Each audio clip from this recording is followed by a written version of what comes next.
Today class, I am Janilyn Lusuena and I will going to discuss the frameworks of materials and methods. So first is the introduction, setting the scene.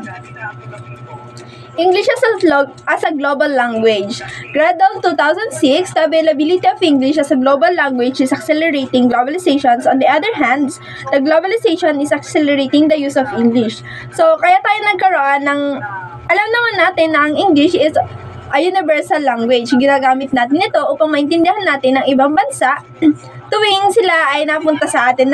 Nagkaroon tayo ng English language dahil na rin sa pananakop na ibang bansa sa atin. Dahil dito nagkaroon ng globalizations at yung globalization is mas natulungan nila mas natulungan ng globalization na mas ma-enhance ang ating vocabulary in terms of English. The next one is English language teaching has been diversified. So ang English is, alam na by the word itself, diversified is pagkakaiba-iba natin. So yung English nakatulong siya sa atin. Kaya nasabi ko, upang mas maintindihan natin ang ibang bansa. English is a foreign language. English is taught outside English-speaking regions. So, ang English ay sinasalita talaga siya or gaya nga sabi ko is universal language siya. So, maririnig natin siya sa iba't ibang parte ng bansa. The next one is English as a second language. English is taught inside English-speaking regions to non-native learners. So, English as second language. So, tayo mga Pilipino, ang second language talaga natin is English and then the first language is Tagalog. So, yung second language natin, natutulungan tayo nito or mas napapa-enhance ang vocabulary natin in English. Then, the next one is English for young learners. English is taught as an additional language to young learners up to normally primary level. So ang English ay ini-encourage siyang ituro sa mas mga batang estudyante dahil para din meron na silang idea or hindi sila mabigla kapag sila ay nasa higher level na ng education. The next one is English for specific purposes. English is taught for specific occupational purposes such as English for medicines and for businesses. So, ang English karaniwang siyang ginagamit upang mas maintindihan natin kung dahil nga nasa modern world na tayo is ginagamit siya upang mas maintindihan natin ang medicines at ginagamit na niya siya ng mga business owner. Dahil dito, natutulungan tayo ng medicines or ang mga business owner na mas maintindihan or mas, lalo na kapag meron silang mga investors. The next one is English for academic purposes. English is taught to those who wish to study at institutions of higher education. So, ang English, tinuturo na rin siya sa mga estudyante na gusto mag-aral internationally. The next one is content and language integrated learning. English is taught in cross-curricular programs in which content, subjects, and language are taught at the same time.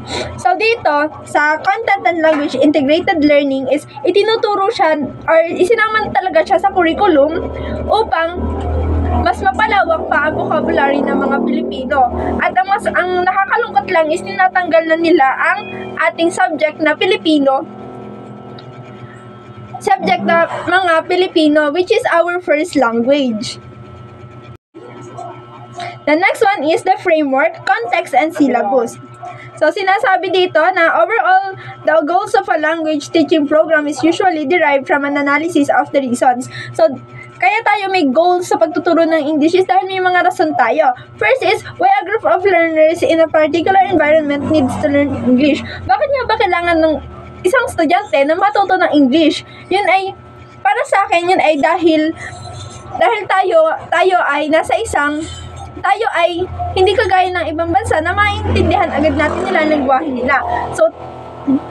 So para tayo ay magkaintindihan or para mas maintindihan natin ng ibang bansa ay kailangan natin ng English.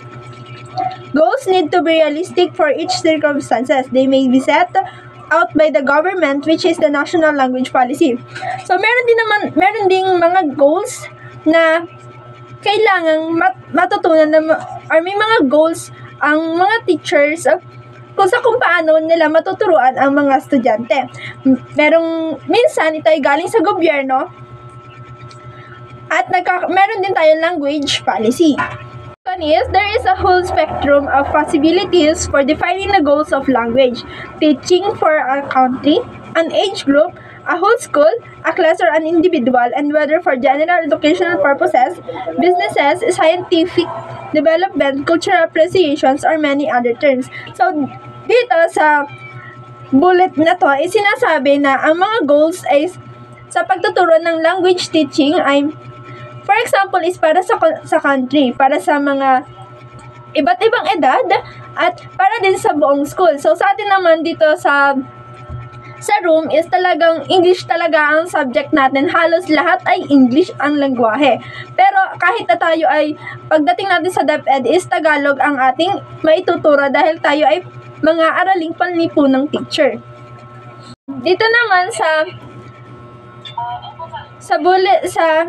slide na to is makikita natin yung the framework of language teaching.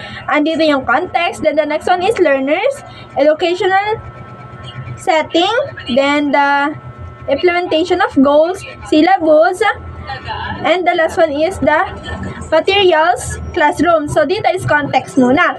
Yung pinaka-context kung ano nga bang ituturo natin. The next one is yung mga learners. Siyempre, tayo mga teacher, kailangan natin ng learners or kailangan natin ng estudyante dahil tayo ay teacher.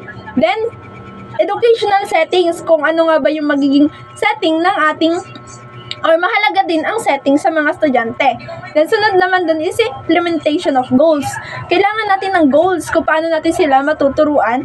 And the next one is para magkaroon tayo para maging organized lahat is kailangan natin ng syllabus or lesson planning.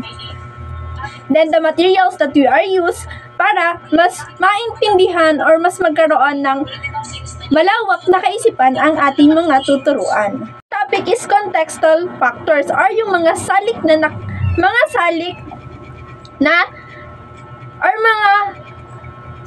or suliranin. First is learners. Syempre may iba't ibang types tayo ng estudyante.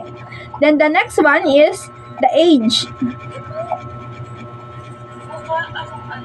Then the next one is the age. Yung edad ng bawat estudyante, kailangan nating i-line up sa edad nila yung tuturo natin. For example, sa grade 1 is reading and writing muna. For example, is alphabet muna ituturo natin or sa kinder alphabet muna. And then the next one is sa grade 1 is mga reading or writing.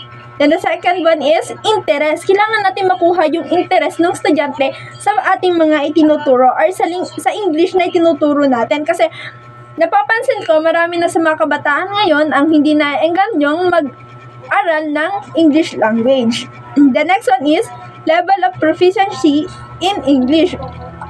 Kailangan nating i-level yung galing nila sa English. For example, is may isang estudyante na hindi naman ganun kagalingan sa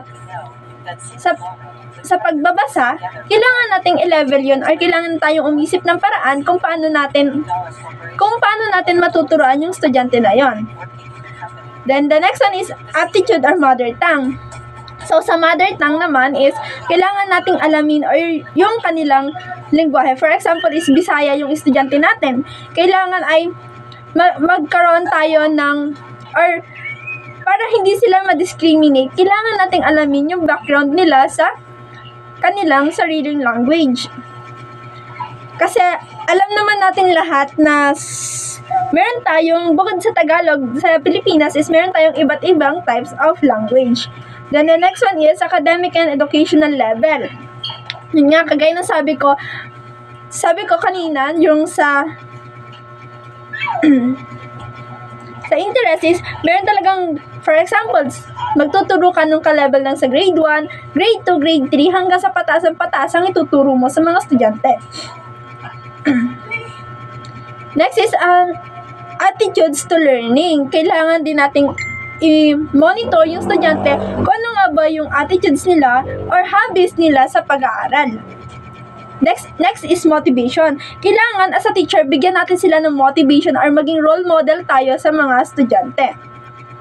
Next is reason for learning. Bigyan natin silang dahilan kung bakit kailangan nila matutunan ang English language. Then, the preferred learning styles. So, ako, nung student ako sa senior high, is meron talaga akong styles or mga paraan upang mas matuto ko sa iba't ibang sa isang subject. For example, ako tuwing nagre-review ako, may iba't iba akong styles. For example is, ako ay, minsan kinakausap ko ang sarili ko or minsan ginagamit ko is penman. Penman styles are, gumagamit ako ng ballpen kapag at sinusulat ko ang mga pag-aralan ko upang ma-recall ko ito. The next one is personality. Kaya nang sabi ko kanina, kailangan nating alamin yung kanilang background at kasama na doon yung kanilang personality. Next is settings. First one is the role of English in the country. Kung ano nga ba yung role ng English sa isang bansa. Then the next one is the role of English in the school. Kailangan natin silang bigyan ng dahilan kung bakit kailangan nilang pag-aralan nito sa school. Then sunod ay teachers. Kailangan nila tayong mga teachers upang mas matuto ang estudyante kasi kung walang teachers, walang estudyante. The next one is managements and administrations. So mahalaga sa estudyante yung pakikipag-socialize nila. So, mahalaga sa kanila kung anong nasa environment nila, kaya kailangan natin ng school settings. Then, the resource availability. Kailangan din natin ng legitable na resources. Then, sunod is support of personnel. Yung mga suporta ng mga magulang nila is kailangan din ng estudyante. Then, the number of pupils, yung dami ng estudyante tuturuan natin or kasi ang teacher may limitation din sila. Then, time. Kailangan natin ng time sa pag-aaral ng English. Then, the second one is physical environment. Yung mga nakakasalamuhan nila is isa ding malaking epekto sa pag-aaral nila sa paaralan. Then, the next one is type of test use. Ano nga bang kailangan natin gamiting test para mas maintindihan nila yung English language? Pwede tayong gumawa ng test after ng lecture. Then the next one is procedure for monitoring and evaluating. Kailangan din natin ng procedures at kung paano natin may monitor yung mga estudyante. The syllabus. After ng settings, after ng factors, meron tayong syllabus. So, bakit kailangan natin ng syllabus? Ang syllabus is the next steps in the task is planning. Ito ay pagpa-planning. Is to select a type of syllabus relevant to the learners for whom it is intended. Kailangan natin gumawa ng syllabus na naaayon sa ating tinuturuan. Diba tayo dito sa kolehiyo ng lungsod ng Lipa is meron tayong syllabus. Appropriate to the situations which pupils that aims as closely as possible. So, kailangan natin na appropriate na syllabus upang na-appropriate sa sitwasyon ng mga estudyante. Ano nga bang nilalaman ng syllabus? Nandoon yung content, the topic, and also the objectives or kung ano matututunan ng estudyante at the end of the lesson. The syllabus can be seen for our purposes as the overall organizing principle for what is to be taught and learned. In other words, it is a general statement as to the pedagogical arrangement of learning content. Ang syllabus, ito yung goals or step-by-step nating kailangan gawin at nandito na lahat ng mga topic na matututunan ng estudyante simula first day hanggang sa last day ng kanilang pag-aaral sa subject na yon. Richards and Rogers have proposed a useful frameworks for the comparisons of language teaching methods that illustrate the place of the syllables in program. So, si Richards and Rogers, sila yung nag-propose ng ating syllabus. So, sa kanila nanggaling ang syllabus. So, we have three distinctive levels. So, first is approach, the most general level, and refers to the views, beliefs, and theories of language learning which planning is based. So, kailangan natin na matinding pagpaplano. Kailangan nating alamin yung kanilang views, beliefs, and the theories of language. Kailangan nating alamin ang kanilang background. Then the next one is design, a level where the principles of the first levels are converted into the more practical aspects of syllabuses. and the instructional materials. Kailangan nun natin, syempre, paano natin naiengganyo yung estudyante kung wala tayong magandang instructional materials. Then the next one is procedure.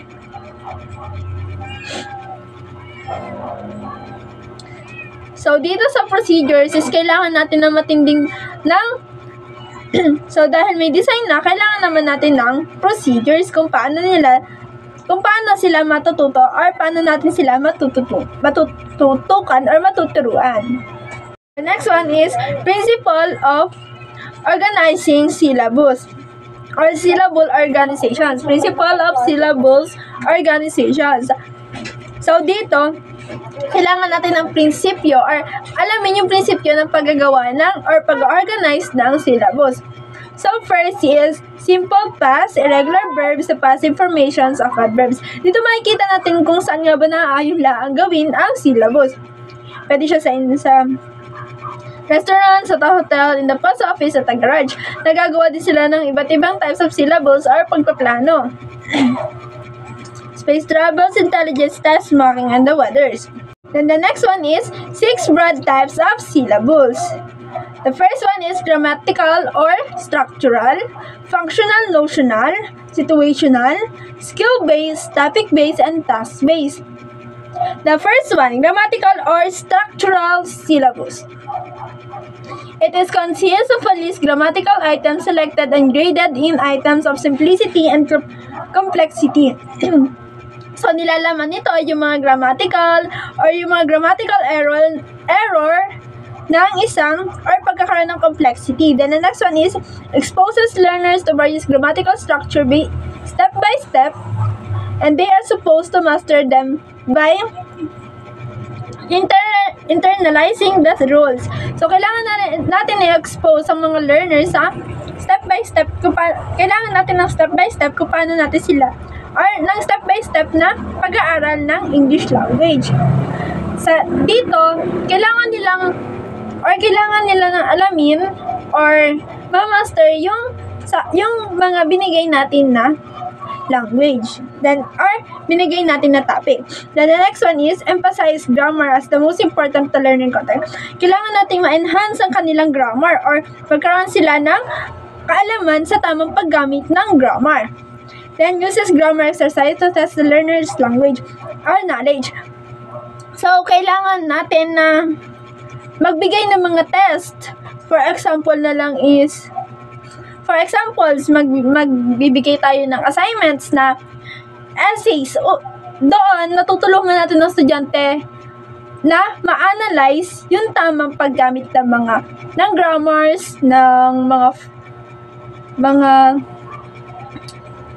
mga kuwit, tuldok, ganon. Then, the next one is focuses on the learning outcomes. Mag-focus tayo sa kinalabasan ng pagtuturo natin sa estudyante. Kailangan talaga natin magkaroon ng assessment sa isang estudyante. Believes that grammars or the structures of language is most significant part in language. Napakahalaga na ang grammar is maitama natin habang bata pa lang sila. Then, the second one is functional notional syllables. Based on the premise that communication is a meaningful behavior in a social and cultural context that requires creative language use rather than synthetic sentence building. So, tuwing nakikipag-communicate sila, ang communication is malaking impact siya sa vocabulary ng isang bata dahil kung ano yung naririnig nila, yun ang ginagaya nila. The next one is, grammatical structures are taught not as an end in themselves, but as a means of carrying out communicative function. So, doon, communications is, pwede silang makakuha doon ng idea or pwede pang mas mapalawak ang vocabulary ng isang bata sa pamamagitan ng communications. Based on communicative competency theories. Then, notions is a specific context of communication. Notions, ito yung specific content kung ano nga ba ang topic nila sa pakikipag-usap. Then, the next one is functional notional syllables. Isa na function.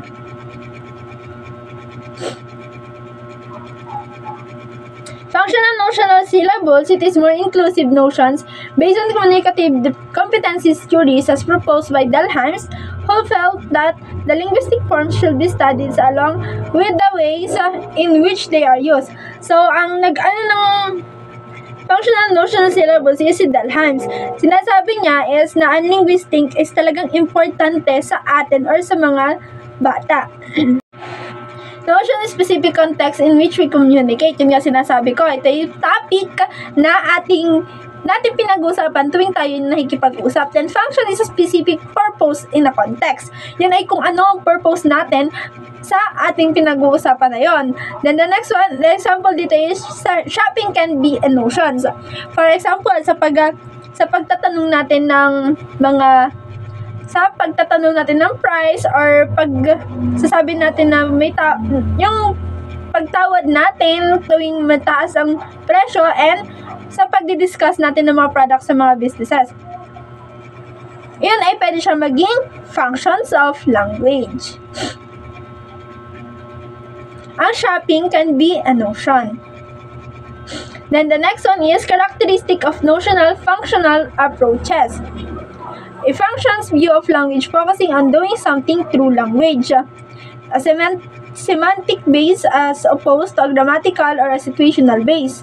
A learner-centered view of language learning. A basis in the analysis of learners' needs for using language that is reflected to goals, content selections, and sequencing methodology and evaluations. Learner-centered goals, objectives and contents, organizing, reflecting authentic language behavior, and offering aspire development of content. Learning activities involving authentic language use and testing focus on ability to use, to react to, and operate on the environment. So, ang characteristic of notional function is dito natin makikita yung the first one is a functional view of language focusing on doing something through language. Yun ay, for example meron tayong or ginagawa ang mga ginagawa natin is ginagamitan talaga natin ng language. Sa pamamagitan ng language, nagkakaroon tayo ng pagkakaroon ng intindihan. Tapos, ang pag-aaral din ng English is nakabase siya sa situations.